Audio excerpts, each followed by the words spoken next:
Hi guys, Hassan guys. Hi guys, Hassan guys. Welcome to the Islamic Readalong guys. So this is a seerah of our Prophet Muhammad, peace upon him. So it's the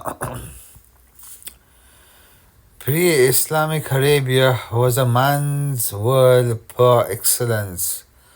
However, this view of women was by no means unique to Arabia. In the Persian Empire, for example, the Zoroastrian faith flourished. In its later version, known as Zionism, it developed the concept of dualism and Ahriman being the god of evil. Women tried to say women were his means to lead people astray. Thus, women became part of the realm of evil.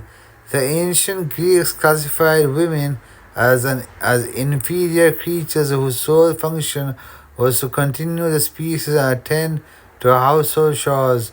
A woman was forced to have intercourse with chosen males and to practice prostitution. Aristotle ranked her with slaves and said she should receive the same treatment of servants because she was an inferior being with a weak personality and no will of her own. Women's ranks were very low in Plato's The Republic. A man's courage is in commanding, a woman in performing humble duties. The Indian law of Manu says that a woman belongs to her father in her childhood and her husband in her youth. If her husband dies, she belongs to her sons. If she has none, she belongs to her husband's male relatives, but she should not be left on her own under any circumstances. A wife was even expected to die with her husband and to burn with his corpse. If she escaped from death, she was damned to eternity. Now, this was all the times when women had didn't have that much of a influence and weren't didn't have that much rights and stuff. But with Islam, everything was changed. Allah subhanahu wa ta'ala gave rights to women and stuff. Islam, Prophet Muhammad, peace upon him, did so much, and to propel the rights of women.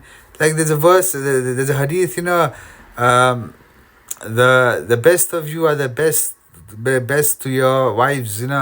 So that just tells you how much our Prophet ﷺ regarded women in a high aspect. So back to the book now, the kitab.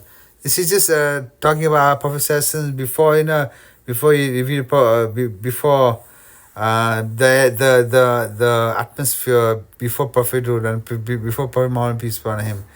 From the first day, the Prophet was instructed that his message was addressed to both men and women in equal measure. He therefore sought to remove every impediment to equality, and he addressed both men and women in the same way. In fact, the first person to believe in his message was a woman, his wife Khadija Readalong anha. When we look at the religious duties that Islam requires of its adherents, we find that they all apply in equal measure to men and women. Likewise, the reward God grants for them is the same. There are, however, some differences in certain types of worship. These differences account for biological and social differences but do not ultimately affect a person's status in God's sight. The major difference is that women are not required to pray the 5 obligatory prayers and do not fast in Ramadan when they are in menstrual period. They compensate for this by fasting the same number of days later in the year, choosing the days that suit them. In everything else, the basic principle repeatedly stated in the Quran applies. Whoever does righteous deeds, whether man or woman, and is a believer, we shall most certainly give a good life, and we shall indeed reward these according to the best that they ever did. Hope you enjoyed it. Take care, guys. Bye.